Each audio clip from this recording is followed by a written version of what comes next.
Hello students, देखिए last lecture में हमने वेव ऑप्टिक्स के बारे में पढ़ा था, यानी कि वेव नेचर ऑफ लाइट। आज हमारे पास में टॉपिक है बेटा वेव फ्रंट। वेव फ्रंट क्या होता है, मैंने कल भी बात की थी कि आपके पास में लाइट जो है, यानी कोई भी सोर्स है, उस सोर्स से जब भी लाइट एमिट होती है तो क्या करता है, वो वेव फ्रंट्स की फॉर्म में लाइट प्रोपेगेट करती है किसी भी मीडियम के अंदर। तो सबसे पहले बात आती है वेव फ्रंट होता क्या है। तो वेव फ्रंट हमने क्या बताया, जैसे रूम के अंदर आपके पास में क्या है, लाइट लगी हुई है, तो वहां से जो लाइट एमिट हुई है उस रूम के अंदर क्या हो रही है, इक्वली ऑल डायरेक्शन में इक्वली क्या हो रही है बेटा, वो वाइब्रेट कर रही है। ठीक है, और हम क्या बता रहे हैं कि लाइट जो है क्या कर रही है, एक नया वेव फ्रंट बना रही है, वेव फ्रंट्स की फॉर्म में आगे की तरफ क्या कर रही है, मूव कर रही है। तो हम वेव फ्रंट्स को कैसे डिफाइन करेंगे, तो वेव फ्रंट मैंने बताया था, वेव फ्रंट क्या होता है, वेव फ्रंट हम क्या बताते हैं, it is the continuous locus of A point which vibrates equally in all direction. और ये वेव फ्रंट जब भी वाइब्रेट, यानी वेव फ्रंट के अंदर हम क्या बताते हैं, जब भी पार्टिकल्स वाइब्रेट करते हैं तो एक कांस्टेंट फेज एंगल के साथ में क्या करते हैं, वाइब्रेट करते हैं। जैसे मान लो, ये डिपेंड करता है आपके पास में कि भाई किस तरह का वेव फ्रंट बनेगा। मैंने आपके लिए बताया था कि अगर आपके पास में एक पॉइंट सोर्स है, सोर्स कैसा है, पॉइंट सोर्स, मान लो बल्ब है आपके पास में, ठीक है, तो उस केस में हम क्या बताएंगे कि पॉइंट सोर्स होगा, तो उस केस में आपके पास में यहाँ पे जो वेव फ्रंट बनेगा वो कैसा बनेगा, स्फेरिकल वेव फ्रंट। तो ये मैंने क्या लिया, एक पॉइंट सोर्स लिया, मान लो बल्ब लिया, बल्ब की यहाँ इसके सराउंडिंग में क्या होगी, लाइट इस तरह से एमिट होगी, और यहाँ इसके सराउंडिंग में जो वेव फ्रंट बनेगा वो किस तरह से, इस कंसेंट्रिक स्फेरिकल्स की फॉर्म में। ये जो हमारे पास में स्फेयर्स बन रहे हैं, ये क्या बताएंगे, क्या है, ये वेव फ्रंट है। जब ये वेव फ्रंट आगे की तरफ मूव कर रहा है, 30 सेकेंड्स के बाद में हमें एक नया वेव फ्रंट फॉर्म करना है, तो उसके लिए यहाँ पे हाइजेंस ने कुछ अपने रूल्स दिए थे।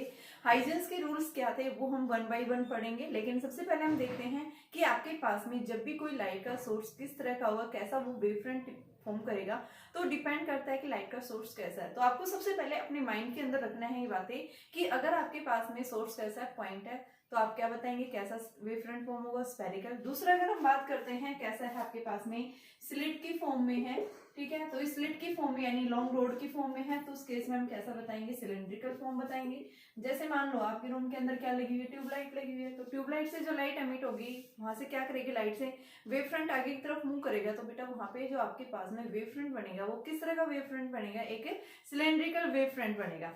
तीसरा हम बात करते हैं कि अगर आपके पास में लाइट का सोर्स अगर कहाँ पे है, एट ए इनफाइनाइट डिस्टेंस के ऊपर है, उस केस में वेव फ्रंट जो बनता है वो कैसा बनता है, एक प्लेन वेव फ्रंट फॉर्म होता है।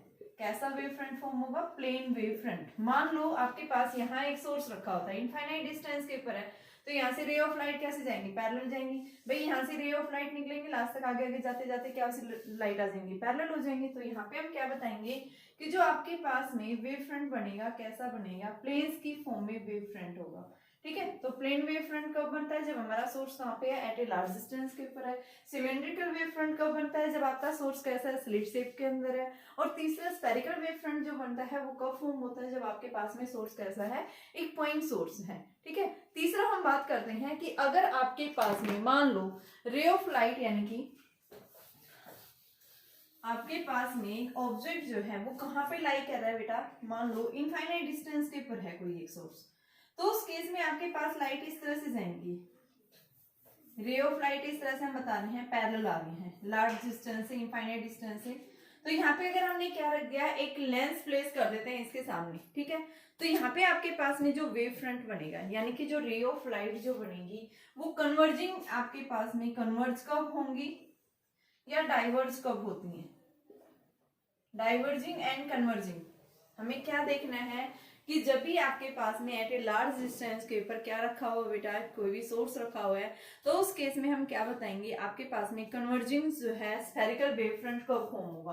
तो कन्वर्जिंग स्फेरिकल वेव फ्रंट, यानी मान लो आपके पास में क्या आ रहा है, एक सोर्स जो है, सोर्स से लाइट आ रही है इन डिफरेंट डायरेक्शन से, ऐसे भी लाइट आ रही है, ऐसे आ रही है, ऐसे आ रही है, अलग अलग डायरेक्शन के अंदर क्या आ रही है, वाइट, ये आपके पास में रे ऑफ लाइट आ रही है। तो ये क्या करेंगे, सारी सारी रे पॉइंट के ऊपर क्या हो जाती है, कन्वर्ज हो जाती हैं इस तरह से।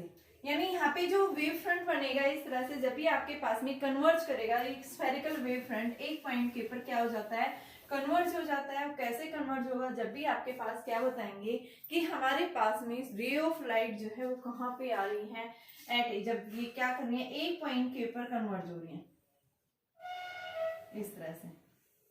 तो यहाँ पे जो वेव फ्रंट बनेगा वो स्फेरिकल वेव फ्रंट बनेगा। जब भी आपके पास में रे ऑफ लाइट क्या कर रही है, एक पॉइंट के ऊपर कन्वर्ज हो रही है, तो उस केस में हम क्या बताएंगे, कैसा वेव फ्रंट बनेगा, converging spherical wave front form होगा।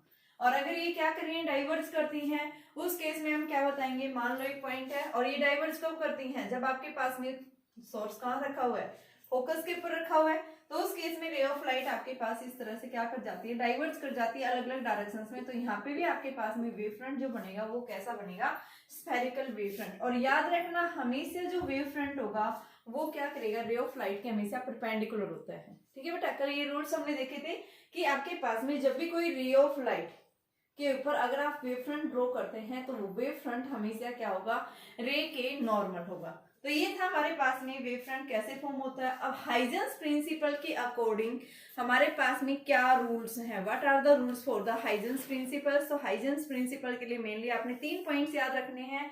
तो हाइजेंस प्रिंसिपल के देखो क्या प्रिंसिपल्स है, देखो इसने बताया था भाई लाइट जो है वो क्या करती है, वेव फ्रंट्स की फॉर्म में प्रोपेगेट करती है। वहां पे लाइट मूव नहीं करती, क्या मूव करती है, किसी भी मीडियम के अंदर ये वेव फ्रंट मूव करता है। तो ये वेव फ्रंट कैसे मूव करता है, तो उस वेव फ्रंट के मूव करने के लिए हमें क्या बताने हैं, इसकी जनरल प्रिंसिपल्स बताने हैं। तो हम क्या बताएंगे, उसको प्रिंसिपल को हम क्या नाम दे देते हैं, हाइजेंस प्रिंसिपल। और हाइजेंस प्रिंसिपल क्यों बोलते हैं, क्योंकि इसको जो इन्वेंट किया था वो किसने किया था, उसी की थ्योरी है, ये हाइजेंस की थ्योरी है, इसलिए हम इस थ्योरी को क्या नाम दे देते हैं, हाइजेंस प्रिंसिपल। तो हाइजेंस प्रिंसिपल क्या कहता है, देखिए हाइजेंस प्रिंसिपल। देखो सबसे पहले इसने बताया कि आपके पास में जो भी एक सोर्स है लाइट का, उस लाइट के सोर्स से जो लाइट एमिट हो रही है वो लाइट क्या करती है बेटा, प्रोपेगेट करती है किसी मीडियम में। ठीक है, वेव्स की फॉर्म में मूव करती है। तो हम क्या बताते हैं, ये वेव्स की फॉर्म में जो रे ऑफ लाइट जा रही है तो वो वेव फ्रंट की फॉर्म में मूव कर रही है मीडियम के अंदर। तो यहाँ पे आपसे क्या बताया है कि आपके पास में जो भी वेव होगी वो वेव्स के ऊपर यानी सेकेंडरी वेव्स जो होती हैं, उन वेव्स के ऊपर जितने भी पॉइंट्स होते हैं वो सारे के सारे points acts as a wave front, क्या करते हैं, वो एक वेव फ्रंट की तरह बिहेव करते हैं। तो फर्स्ट पॉइंट हम क्या बताते हैं कि आपके पास में ईच पॉइंट जो भी होते हैं वेव फ्रंट्स के ऊपर वो हमेशा क्या करते हैं, acts as a fresh force, fresh source of new disturbance. हम क्या बताएंगे, each point on the wave front, first point लिखेंगे, ईच पॉइंट ऑन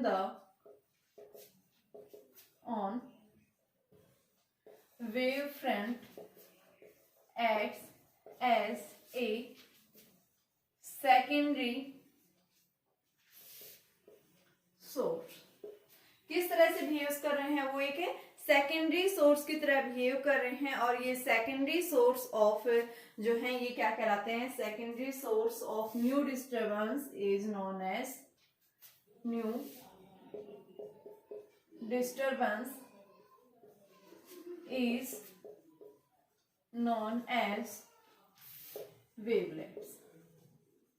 क्या बोलते हैं इनको, हमेशा वेवलेट्स के नाम से जानते हैं। जैसे मान लो मेरे पास में क्या आई, यहाँ से एक रे ऑफ लाइट आई, जैसे मान लो यहाँ पे है आपके पास एक सोर्स है, सोर्स से हमने क्या बताया, स्फेरिकल वेव फ्रंट में क्या कर रहा है, इस तरह से वेव फ्रंट फॉर्म कर रहा है। तो बेटा ये आगे की तरफ एक नया वेव फ्रंट क्या फॉर्म करेगा, किस तरह से फॉर्म करेगा, हमें क्या करना, आपसे पूछिए कि t सेकंड से बाद में एक नया वेव फ्रंट बनाओ तो कैसे बनाएंगे। तो देखिए हमने क्या लिया, सोर्स जो है वो क्या कर रहा है, स्फेरिकल वेव फ्रंट, भाई इस तरह से स्फेरिकल वेव फ्रंट बना रहा है, ये ऐसे मूव कर रहा है, ये ऐसे मूव कर रहा है, यहाँ से ऐसे ले रहे हैं। ठीक है, तो यहाँ से हमने इसको इस तरह से यानी कि जो रे ऑफ लाइट है, यहाँ से जो लाइट निकल रही है वो क्या कर रहा है, वेव फ्रंट्स की फॉर्म में क्या करिए, प्रोपेगेट करिए। तो यहाँ से मैंने ये वाला वेव फ्रंट मान लिया, मान लो ये वेव फ्रंट है मेरे पास में।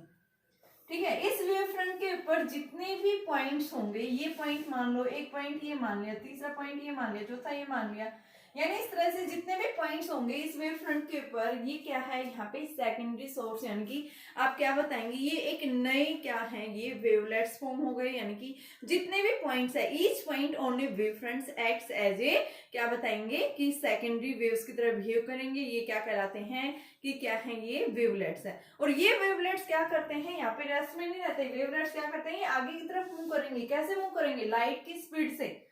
कितने टाइम के अंदर हमें नया वेव फ्रंट बनाना है तो हमें वो निकालना है, तो उसको निकालने के लिए हम क्या करते हैं, देखो यहाँ से सबसे पहले मैंने क्या बताया, यहाँ से सोर्स है, देखो ये क्या था, एक पॉइंट सोर्स में क्या बनाया, स्फेरिकल वेव फ्रंट बनाया। अब हमें क्या करना है, इस पॉइंट के बाद हमें t सेकंड्स के बाद में नया वेव फ्रंट यानी नेक्स्ट वेव फ्रंट चाहिए। तो इसके लिए हम क्या बताएंगे, सबसे पहले फर्स्ट रूल ये कहता है कि हर एक वेव फ्रंट के ऊपर जितने भी पॉइंट्स होंगे वो पॉइंट्स क्या करते हैं, behaves as a secondary wavelets की तरह बिहेव करते हैं। ये सेकेंडरी वेवलेट्स अब रेस्ट में नहीं रहेंगे, क्या करेंगे, मूवमेंट करेंगे आगे की तरफ। अब ये मूवमेंट कैसे करेंगे, तो यहाँ पे क्या कह रहा है कि जो आपके पास में ये जो पॉइंट है, इस पॉइंट को हम सेंटर कंसीडर करते हुए, और अगर हम क्या करें, ये जो वेवलेट्स है बेटा क्या करते हैं, लाइट की स्पीड से आगे की तरफ मूव कर रहे हैं। टाइम हमेशा इनका क्या रहेगा, सेम। मान लो t सेकंड्स के अंदर निकालना है, तो मैं क्या बता रही हूँ, v बराबर में क्या हो गया, डिस्टेंस अपॉन टाइम। तो बेटा डिस्टेंस क्या हो गया, वेलोसिटी इनटू टाइम। तो इतने डिस्टेंस की हम क्या लेंगे, इस पॉइंट को सेंटर कंसीडर करते हुए एक आर्क लेंगे, यानी एक सर्कल ड्रॉ करेंगे। ऐसे यहाँ से लेंगे, ऐसे यहाँ से लेंगे, ऐसे यहाँ से लेंगे, ऐसे यहाँ से लेंगे। इसको सेंटर कंसीडर करते हैं। इस पॉइंट को आप क्या लेना है, सेंटर कंसीडर करना है। आपने पॉइंट को क्या करना है, सेंटर में कंसीडर करना है। तो यहाँ पे हम इस तरह से ये कंसीडर कर रहे हैं। तो यहाँ से हमारे पास में क्या बना, जो आगे की तरफ फॉरवर्ड डायरेक्शन में, देखो इन पॉइंट्स के ऊपर अब हम क्या करेंगे, फॉरवर्ड डायरेक्शन में हम एक टेंजेंट ड्रॉ कर देंगे जो इनको क्या करें, इन पॉइंट्स को ये टच कर रहे हैं। तो आपके पास में ये क्या बना है, एक नया वेव फ्रंट हो गया। ये मान लो सी डी जो है, ये ए भी एक इनिशियल वेव फ्रंट था, और ये जो सी डी बना है, टेंजेंट्स हमने ड्रॉ कर दी है। तो ये क्या बन गया बेटा, आपके पास में एक नया वेव फ्रंट फॉर्म हो गया। तो आप क्या बताएंगे, नया वेव फ्रंट कैसे बनेगा, इसके लिए आपको कुछ रूल्स याद रखने हैं। पहला रूल क्या बताओगे कि हर एक वेव फ्रंट्स के ऊपर जितने भी सोर्स होते हैं, यानी हर एक वेव फ्रंट के ऊपर जितने भी पॉइंट्स होंगे, वो पॉइंट्स क्या करते हैं, सेकेंडरी वेव्स की तरह बिहेव करते हैं, और ये क्या करते हैं, आगे की तरफ मूव करेंगे फॉरवर्ड डायरेक्शन में। किसकी स्पीड से, लाइट की स्पीड से, इन ऑल डायरेक्शन के अंदर। लेकिन हमें वेव फ्रंट हमेशा फॉरवर्ड डायरेक्शन में फॉर्म करना है, बैकवर्ड डायरेक्शन में हम कभी भी वेव फ्रंट नहीं लेते। ठीक है, अब हम क्या करेंगे, यहाँ पे इनके सरफेसेस के यानी फॉरवर्ड डायरेक्शन में हम क्या कर देंगे कि यहाँ से एक टेंजेंट ड्रॉ कर देंगे, और ये जो टेंजेंट बनेगा ये आपके पास में क्या बनेगा, एक नया वेव फ्रंट आ जाएगा। ठीक है, तो मेनली आपने 3 पॉइंट्स याद रखने हैं। कि पहला पॉइंट क्या बताओगे, every points acts as a secondary waves and these secondary waves are known as wavelets। ये सेकेंडरी वेवलेट्स क्या करते हैं, आगे की तरफ मूव करते हैं, लाइट की स्पीड से मूव करते हैं। जहां पे इनकी जो आर्क होगी वो आर्क किसके इक्वल होगी, वेलोसिटी इनटू टाइम की इक्वल होगी।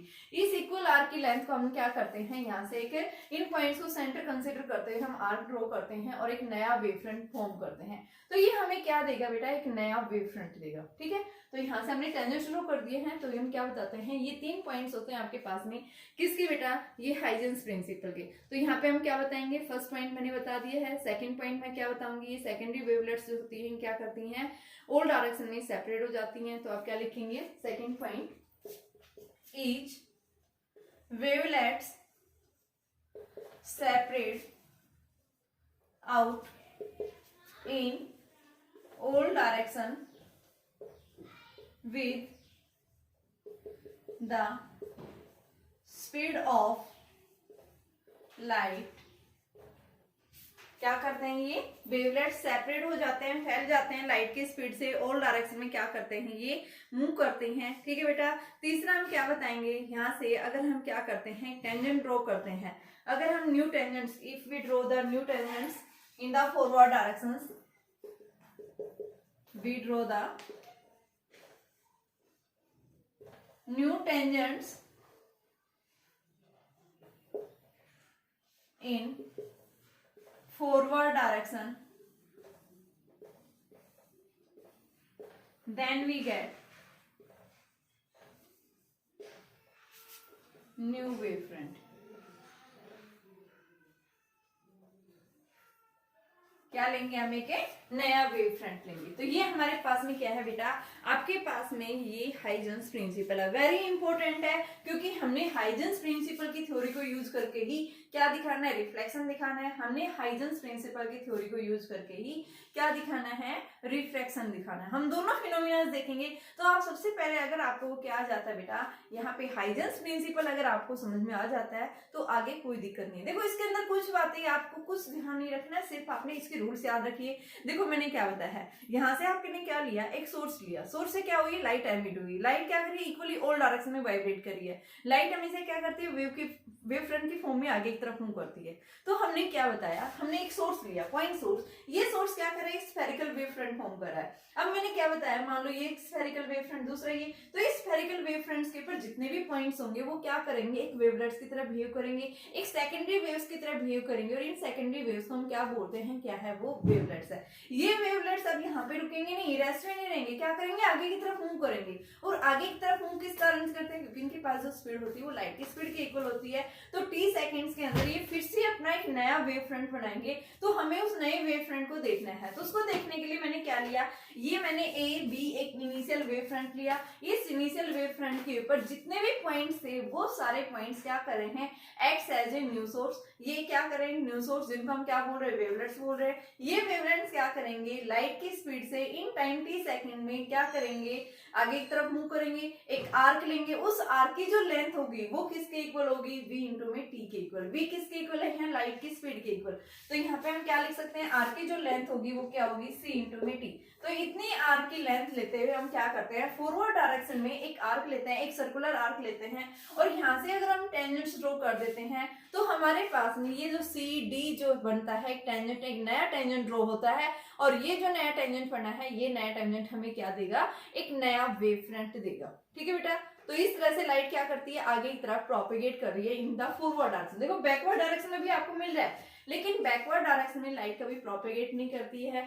ठीक है, हमेशा क्या करता है, वेव फ्रंट फॉरवर्ड डायरेक्शन में मूव करता है। तो इस वजह से हम क्या बताते हैं कि सेकेंडरी वेवलेट्स जो होते हैं वो क्या करते हैं, हमेशा फॉरवर्ड डायरेक्शन में एग्जिस्ट करते हैं। वेव फ्रंट जो होता है वो अपोजिट डायरेक्शन या नेगेटिव डायरेक्शन में कभी भी एग्जिस्ट नहीं करता बेटा। ठीक है, तो ये था हमारे पास में क्या है बेटा, कि हाइजेंस प्रिंसिपल क्या है। अब हमें क्या करना है, हाइजेंस प्रिंसिपल को यूज करते हुए हमें लॉ ऑफ रिफ्लेक्शन को प्रूव करना है।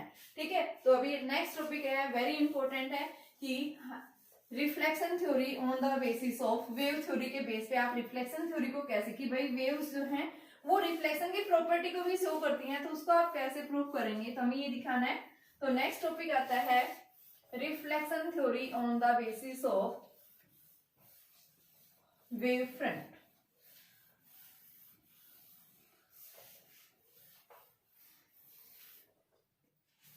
Reflection theory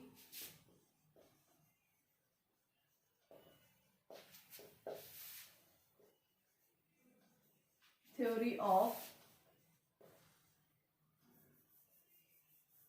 reflection on the basis of wave theory.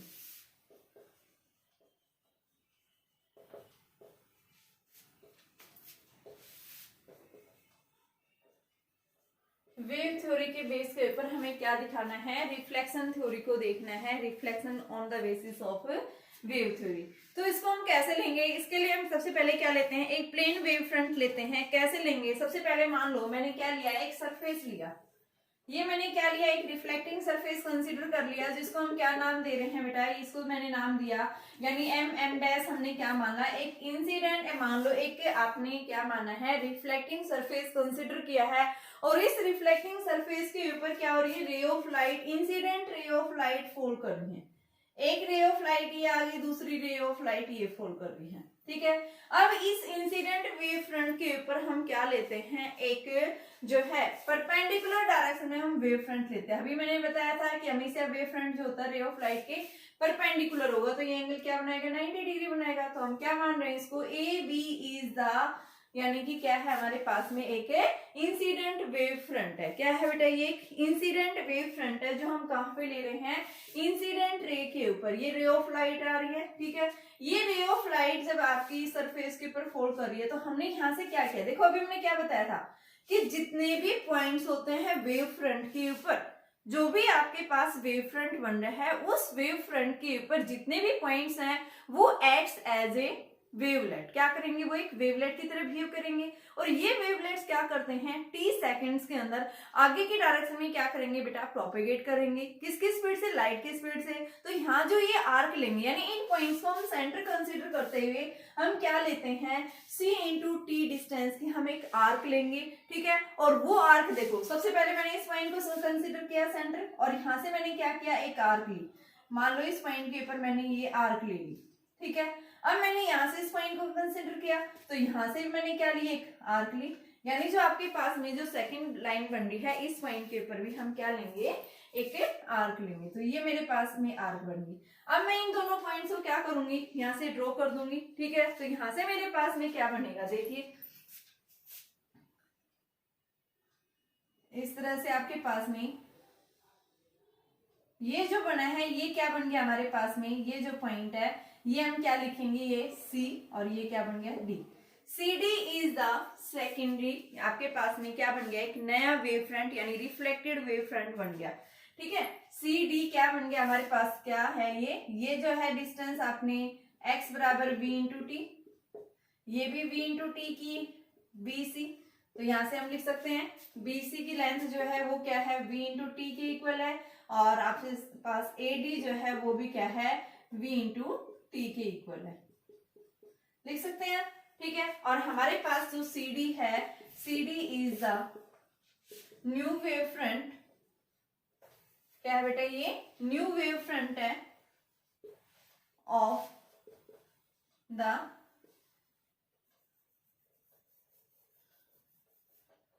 New wave front which is the reflected wave front है, ठीक है। या आप ये भी बता सकते हैं क्या है, ये आपके पास में रिफ्लेक्टेड वेव फ्रंट, और ये क्या है हमारे पास में, इंसिडेंट वेव फ्रंट, ठीक है। अब यहां से हम क्या लेंगे, एक नॉर्मल लेंगे। सबसे पहले नॉर्मल हमेशा क्या करता है, इंसिडेंट के साथ में एंगल आई बनाता है। बेटा यही पढ़ा हमने कि हमेशा नॉर्मल जो है इंसिडेंट के साथ में क्या करता है, एंगल बनाता है, कितना, आई। तो ये आपकी नॉर्मल रे होगी, इसके साथ में एंगल आई बनेगा, तो ये एंगल क्या हो जाएगा, 90 माइनस आई। तो बेटा यहां से आपके पास टोटल ये कितना हो जाएगा, आई होगा ना भाई। आपके पास में ये है, यहां से एक रे ऑफ लाइट आई, ये नॉर्मल है, यहां से मेरे पास वेव फ्रंट था, और वेव फ्रंट हमेशा नॉर्मल होता है, ठीक है, इसके परपेंडिकुलर। तो ये एंगल जब आई है तो ये आपके पास क्या आ गया, 90 माइनस आई आ गया। दूसरा हम इसको भी क्या लिखेंगे, आई लिखेंगे, वही बात हो गई। तो आपके पास में यानी हम क्या बता रहे हैं कि ये वैल्यू जो हमारे पास में बनी है ये क्या बन गया, एंगल आई। सिमिलर हम यहां से लेंगे इस पॉइंट से, इसको थोड़ा सा आप ऐसे ड्रॉ करो, ये आर कैसे है, ये डी पॉइंट है। अब यहां से हम नॉर्मल लेंगे, नॉर्मल में भी जो आपके पास में रिफ्लेक्टेड रे थी उसके साथ में भी एंगल क्या बना रहा है बेटा, आर बना रहा है। यहाँ से रिफ्लेक्टेड रे और दिखाओ, देखो इसकी रिफ्लेक्टेड रे ये होगी, इसी तरह से इसकी रिफ्लेक्टेड रे ये होगी। रिफ्लेक्टेड ने नॉर्मल के साथ एंगल आर, तो ये एंगल क्या आ गया, 90 माइनस आई। तो यहाँ से ये एंगल आपके पास क्या बना, आर बन गया, यही एंगल बना बेटा हमारे पास में आर। तो अब हम क्या करेंगे, इसके अंदर हमारे पास में ट्रायंगल्स बन रही है, कौन कौन सी ट्रायंगल्स बन रही है आपके पास में, A B C, A C and B, A B C. यहां इसके साथ एंगल 90 डिग्री है, ये एंगल आई है आपके पास में, ठीक है। अब दूसरा हमारे पास में बन रही है ट्राइंगल, वो देखिए कौन सी ट्राइंगल बन रही है बेटा, ए सी डी। तो इस ए सी डी के अंदर आप क्या लिखेंगे, यानी कि ए सी डी लेंगे, ये एंगल क्या बन रहा है, 90 डिग्री बन रहा है, और ये आपके पास में डी पॉइंट है, यहां से एंगल क्या बन रहा है, आर। तो इन दोनों ट्राइंगल से देखिए आपके पास में ए सी बेटा दोनों में कॉमन है, ए सी इज कॉमन, इस ट्राइंगल्स के अंदर ए सी दोनों में कॉमन है। एंगल बी किसके इक्वल है, एंगल डी के इक्वल है, जो कितना है, 90 डिग्री है।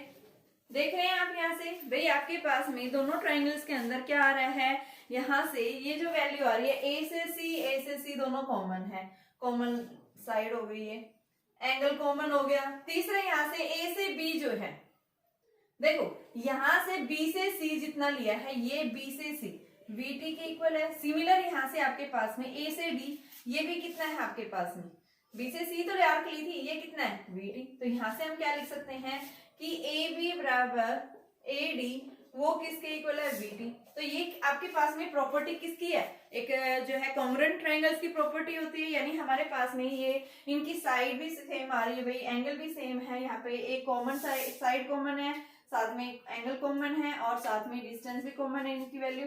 तो यहाँ पे हम क्या बताएंगे कि जो आपके पास triangle A B C and triangle ये कॉन्ग्रुएंट्स है, ए डी सी, दोनों ट्राइंगल्स कॉन्ग्रुएंट है। और जब कॉन्ग्रुएंट आपके पास में यानी कि ट्राइंगल्स कॉन्ग्रुएंट है तो हम क्या दिखा सकते हैं ये आपके पास में कि इसकी जो कॉरेस्पॉन्डिंग साइड्स हैं वो इक्वल आ रही हैं। तो कॉरेस्पॉन्डिंग साइड्स इक्वल है तो कॉरेस्पॉन्डिंग एंगल्स भी क्या होंगे यहाँ पे इक्वल होंगे। तो यहाँ पे आप क्या लिखेंगे, in both triangles in congruence triangle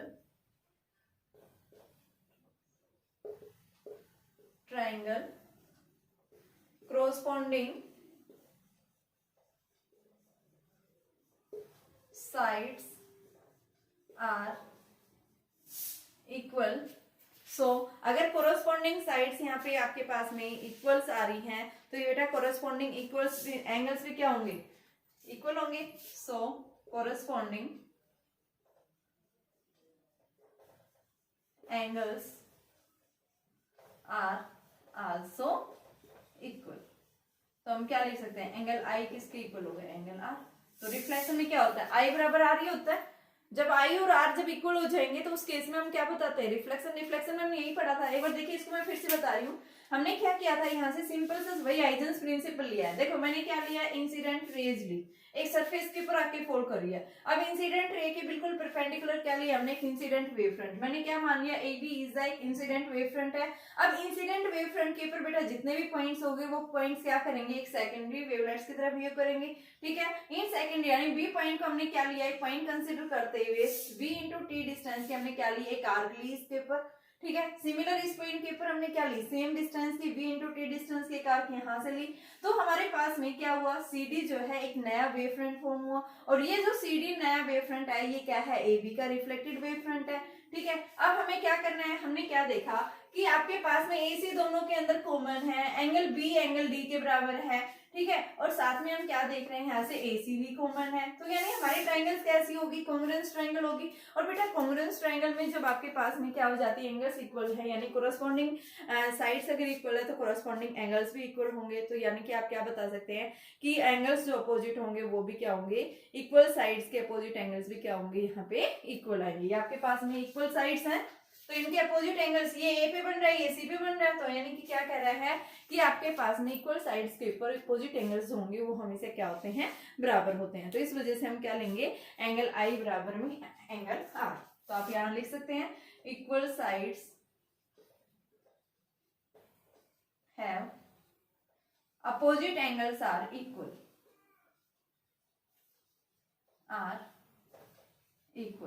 तो हमारे पास में क्या हो गया, ये आई किसके इक्वल आ गया बेटा, आर के इक्वल आ गया। तो ये क्या था, रिफ्लेक्शन थ्योरी थी ऑन द बेसिस ऑफ, यानी कि रिफ्लेक्शन हमने प्रूव किया है किसके बेस पे, वेव थ्योरी के बेस पे ऊपर। अब आ जाओ रिफ्लेक्शन को हम कैसे प्रूव करेंगे। रिफ्लेक्शन क्या पढ़ा था, sine i upon sine r mu के इक्वल दिखाना है ना। तो सिमिलर हम यहाँ पे रिफ्लेक्शन थ्योरी भी देखेंगे। तो रिफ्लेक्शन जो है on the basis of Huygens theory या on the basis of wave theory के बेस पे आप रिफ्लेक्शन को कैसे प्रूव करेंगे। तो अब आ जाओ हमारे पास में रिफ्लेक्शन थ्योरी क्या है इसकी। तो नेक्स्ट टॉपिक है रिफ्लेक्शन थ्योरी।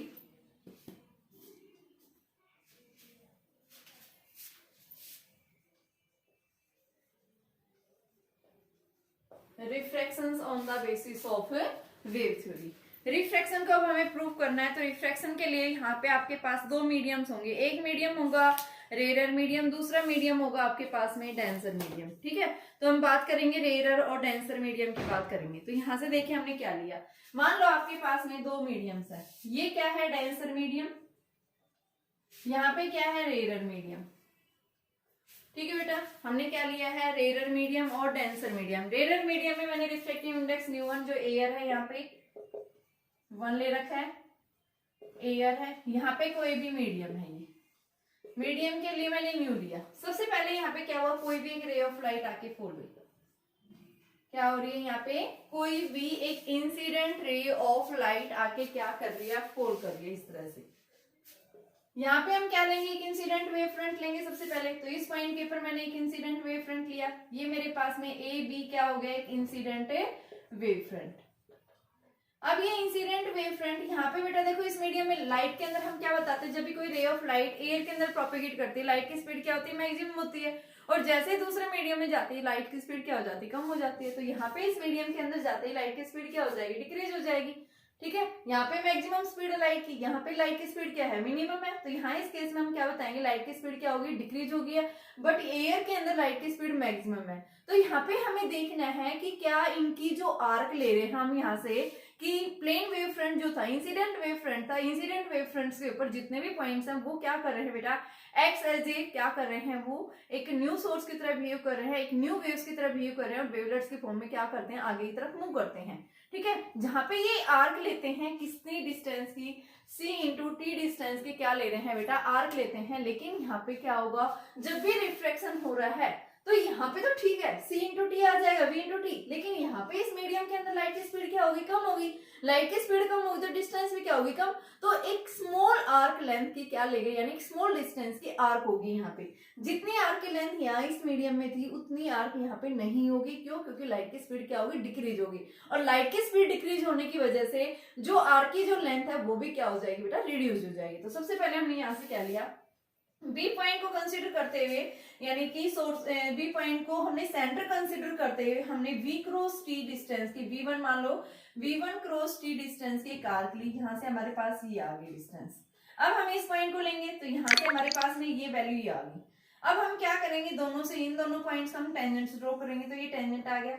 ये जो टेंजेंट देगा ये हमें क्या देगा, एक नया वेव फ्रंट। ठीक है, तो इसको मैं क्या लिखूंगी, सी और डी, क्या लिखूंगी मैं इसको, सीओडी। और बेटा यहाँ से जब ये रे ऑफ लाइट जा रही है इस सरफेस के ऊपर, तो रेयर से किस में जा रही है, डेंसर में, तो ये क्या हो जाएगी, रे ऑफ लाइट जो है नॉर्मल से क्या हो जाती है, जब भी कोई रे ऑफ लाइट रेयर से डेंसर में जाती है तो वो नॉर्मल के टुवर्ड्स क्या हो जाती है, बेंड हो जाएगी। तो यहाँ पे ये रे ऑफ लाइट क्या कर जाएगी, इस नॉर्मल के टुवर्ड्स बेंड हो जाएगी।